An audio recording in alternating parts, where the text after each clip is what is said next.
The Wyoming sky stretched endless and blue above the struggling ranch, the kind of sky that made you feel both insignificant and capable of anything at the same time. Sarah Mitchell stood on the porch of her weathered farmhouse. Her 2-year-old daughter Harper balanced on her hip, watching the dust rise from the road as another vehicle approached. She knew what it was before it even pulled into the yard. Another letter, another threat, another deadline. Sarah was 29 years old, with long auburn hair that she kept in a practical braid down her back and a face that showed both the beauty of her youth and the weariness of the past 2 years. She wore a plaid flannel shirt tucked into worn jeans, boots that had seen countless days of ranch work, and a tan cowboy hat that had belonged to her late husband, David. Harper, with her blonde curls and wide blue eyes, wore pink overalls and tiny brown boots that Sarah had found at the thrift store in town. The ranch, 300 acres of grassland and memories, had been in David's family for 4 generations. They'd been married for 3 years, happy years filled with plans and dreams. When David had died in a ranching accident, a horse spooked by a rattlesnake, a fall, a head injury, gone in an instant, leaving Sarah alone with a 6-month-old baby and a ranch she barely knew how to run. She'd tried. God knows she'd tried. She'd hired help when she could afford it, learned to fix fences and tend cattle, worked from sunrise to well past dark. But the ranch had been struggling even before David died, and his medical bills combined with funeral costs had buried her in debt. The bank was circling, ready to foreclose. And then there was the Caldwell problem. Marcus Caldwell owned the massive ranch that bordered hers, thousands of acres of prime cattle land. He'd been after the Mitchell property for years, and now that Sarah was a widow struggling to make ends meet, he'd intensified his pressure. But the real problem wasn't just Caldwell's offers to buy her out. It was the water rights. The creek that ran through her property was the only reliable water source for miles. David's great-grandfather had secured those rights a century ago, and they were ironclad as long as a Mitchell family member actively worked the land. But Sarah had discovered a clause in the original agreement. If the property was sold or if no direct family member maintained residence and operation of the ranch, the water rights would revert to adjacent landowners, meaning Caldwell. Her lawyer had been clear. The county board is reviewing your case. Caldwell's arguing that as a widow with a toddler, you're not actively working the ranch in the spirit of the original agreement. He's petitioned to have the water rights transferred. Your best defense would be to show stable family operation, ideally with a spouse who has demonstrated ranching experience. I don't have a spouse, Sarah had said bitterly. Mine died. I know, the lawyer had said gently. But the hearing is in 6 weeks. If you can't demonstrate stable family operation by then, Sarah didn't need him to finish. She'd lose the ranch, lose the water rights, lose everything David's family had built. She'd have to move to town, find some job she was barely qualified for, raise Harper in an apartment instead of wide-open spaces, which brought her to today and to the man currently climbing out of a dusty pickup truck in her driveway. Jake Carson was a man of few words, and that was putting it generously. He was 42 years old, with dark hair just starting to gray at the temples, a weathered face that spoke of years working outdoors, and deep brown eyes that missed nothing. He wore a dark denim shirt, jeans, a worn leather belt with a simple buckle, and a gray cowboy hat that had seen better days. He was tall and lean, with the kind of quiet strength that came from a lifetime of physical labor. Sarah had met him 3 months ago when her tractor broke. Down in the North Pasture, Jake worked as a ranch hand for the Thompsons spread about 10 miles south, and he'd been helping them move cattle through the area. He'd stopped when he saw her struggling with the engine, spent 2 hours fixing it without saying more than a dozen words, then tipped his hat and left before she could properly thank him. Since then, she'd seen him occasionally at the feed store, at the local diner, once at the hardware store where he'd helped her load fencing supplies into her truck, without being asked. He never initiated conversation, rarely made eye contact, and seemed to prefer the company of horses to people. But he was a skilled rancher. Everyone in the county knew that, and 3 days ago, in a moment of desperation, Sarah had approached him at the diner and asked him the most insane question she'd ever posed to anyone. I need a husband, she'd said bluntly. sliding into the booth across from him. Not a real one. A paper one, for 6 months, maybe a year, to save my ranch. Jake had looked up from his coffee, his expression unreadable. Sarah had explained the situation. The water rights, the hearing, Caldwell's pressure, the requirement for stable family operation. I need someone with ranching credentials to move onto the property, work it with me, show the county board that it's a legitimate family operation. I can't pay much. I'm barely keeping my head above water. But I can offer room and board and... She'd hesitated. And I'm desperate. If I lose this ranch, I lose everything David built. Everything his family built. Harper's inheritance. Jake had been silent for so long, Sarah thought he'd refuse. Then he'd said, I'll think about it. The hearing is in 6 weeks, Sarah had pressed. I'll let you know in 3 days, Jake had said, returning his attention to his coffee. Now 3 days later, he was standing in her driveway, and Sarah felt her heart pounding. She adjusted Harper on her hip and walked down the porch steps to meet him. Mr. Carson, she said. Jake, he corrected quietly. It might have been the longest single word she'd ever heard him speak. Right, Jake. Sarah took a breath. Have you thought about my proposal? I have, Jake said. He looked out at the ranch, the rolling grassland, the distant cattle, the old barn that needed paint, the fences that needed mending. You're in over your head. It wasn't a question. Sarah felt her cheeks flush with a mixture of embarrassment and defiance. I'm managing. You're drowning, Jake said, not unkindly. You've got about 200 head of cattle that need to be moved to better pasture. Your north fence is down, coyotes are going to be a problem. That barn needs structural work before winter, and your equipment is held together with baling wire and prayer. I know all that, Sarah said, fighting to keep her voice level. That's why I need help. That's why I'm asking you. Jake looked at her for a long moment. Why me? Because you're a good rancher, Sarah said honestly. Because you're single. Because you don't seem to care much about what people think. And because, she hesitated, because you helped me fix my tractor without asking for anything in return. That told me you were decent. I need decent more than I need anything else right now. Jake's expression didn't change, but something flickered in his eyes. Surprise, maybe, or recognition. What exactly are you proposing? He asked. A marriage on paper, Sarah said. We'd file for a license. Have a simple ceremony, just whatever's legally required. You'd move into the ranch, work it with me, help me get it back on its feet. In exchange, I'd provide room and board. And when we've secured the water rights and satisfied the county board, we'd quietly divorce. Clean, simple, temporary. Nothing about this is simple, Jake observed. No, Sarah agreed. But it's the only option I have left. What about your daughter? Jake asked, glancing at Harper, who was watching him with curious eyes. Harper stays with me, Sarah said firmly. Always, that's non-negotiable. You'd have your own room, your own space. This would be a business arrangement, nothing more. Jake was quiet again, and Sarah could see him thinking, weighing options, calculating risks. Finally, he said, I have conditions. Hope flared in Sarah's chest. Okay. I work the ranch my way, Jake said. You don't have to agree with every decision, but I need the authority to make calls about cattle, pasture, equipment. I won't undermine you, but I won't be a hired hand taking orders either. Fair, Sarah said. I keep my own money, what little there is, Jake continued. I'm not looking to take advantage of this situation financially. When we split, I walk away with what I came with. Of course, Sarah said. And nobody knows this is fake, Jake said, his voice firm. Not your friends, not your family, not the people in town. If we're going to do this, we do it right.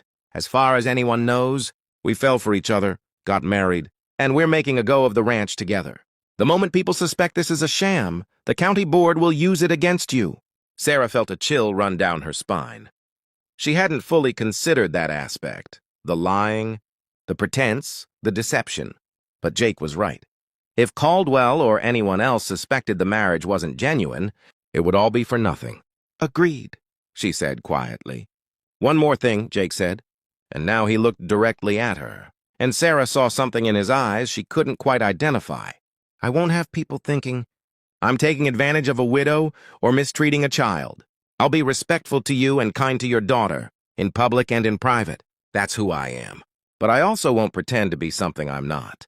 I'm not talkative. I'm not social. I don't make friends easily. People are going to think you married a strange, quiet man. You need to be okay with that. I can live with quiet, Sarah said. I've been living with lonely. Quiet sounds peaceful by comparison. The corner of Jake's mouth twitched, not quite a smile, but close. When do you want to do this? As soon as possible, Sarah said. We need to be established. As a married couple operating. The ranch together before the hearing. I'll need to give notice at Thompson's place, Jake said. 2 weeks. Then I'll move my things here. We can go to town next Monday for the license. Thank you, Sarah said, and she felt tears pricking her eyes despite her best efforts to maintain composure. Thank you. You're saving our lives. Don't thank me yet, Jake said. We haven't accomplished anything yet. And Mrs. Mitchell, this is going to be harder than you think. He was right about that. They were married 3 weeks later at the county courthouse, with Harper as their only witness. Well, Harper and the court clerk who processed the paperwork. Sarah wore a simple blue dress she'd found in her closet. Nothing special. Jake wore what he always wore, jeans, a button-down shirt, his worn belt and hat. The ceremony took less than 5 minutes.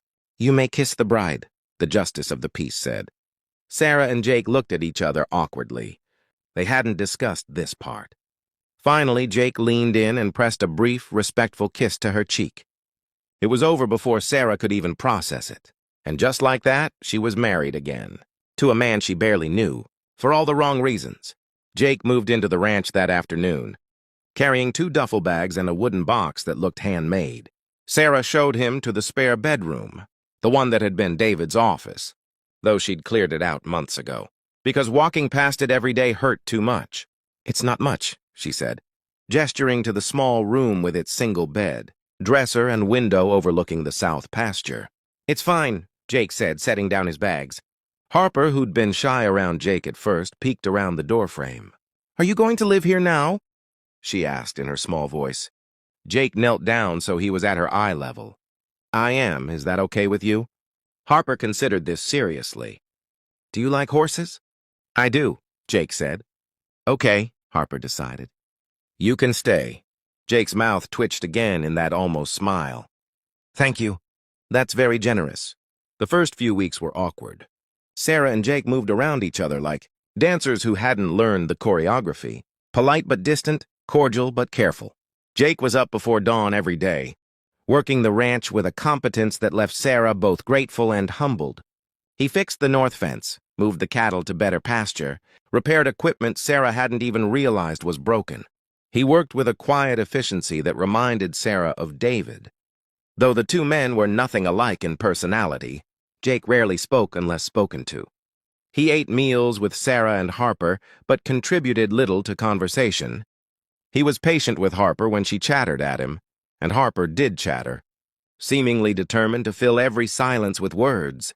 But he responded mostly in nods and brief affirmatives. At night, he retreated to his room.